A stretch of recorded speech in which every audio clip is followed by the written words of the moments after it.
Hari ini terpaksa jemput kakak Arsa dalam kondisi hujan deras dan angin kencang. Halo guys, ini tuh video kemarin sore. Taruh ke pinggir sini deh. Sini lah. Nah, situ ada.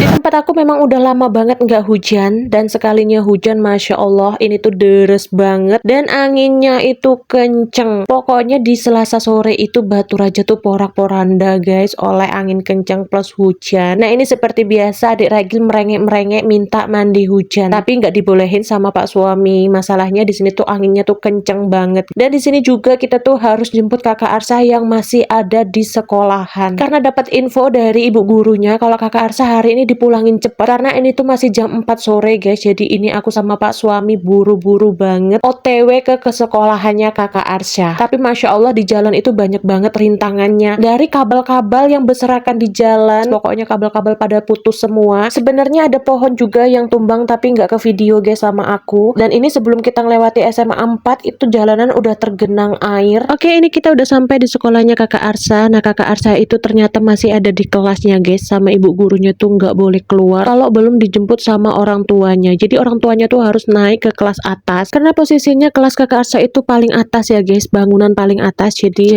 ibu gurunya nggak mau ambil resiko karena situasi dan kondisi yang tidak memungkinkan anak-anak turun ke bawah, jadi orang tuanya yang harus ke atas. Jadi yang jemput ke atas itu pak suami dan aku nunggu di dalam mobil. Oke, perjalanan pulang ini aku kasih tahu sama kalian di mana-mana tuh banjir guys. Baru juga beberapa menit ya kan, baru juga beberapa jam hujan deras plus angin kenceng, Batu Raja tuh udah porak-poranda dan di jalan-jalan itu udah pada tergenang air. Dan yang pastinya di Batu Raja itu mengalami mati lampu, dan mati lampunya itu menyeluruh ya guys, seluruh Batu Raja itu mati lampu. Nah ini videonya aku udah sampai di rumah. Suami itu request minta dibikinin camilan. Nah ini aku ngide aja bikin camilan pempek isi kates. Kebetulan punya buah pepaya muda, jadi buah pepayanya ini aku kupasin terus nanti aku serut-serut ya guys. Nah setelah diserut-serut itu nanti aku tumis pakai bumbu bawang merah, bawang putih, masako dan ladaku. Udah gitu aja bumbunya, ditumis sampai harum. Nah di sini tuh nggak ada videonya guys, karena apa, di sini tuh mati lampu. Jadi aku kesusahan untuk ambil video karena HP ku sendiri tuh udah mulai ngelobet guys, dan mati lampunya tuh katanya tuh bakalan lama, dan bener aja jam 9 malam itu baru hidup ya. Beginilah penampakan pempek isi kates ala aku. Pokoknya ini tuh camilan favoritnya anak-anak dan pak suami. Dan oke, videonya sampai di sini dulu. Next di video aku selanjutnya.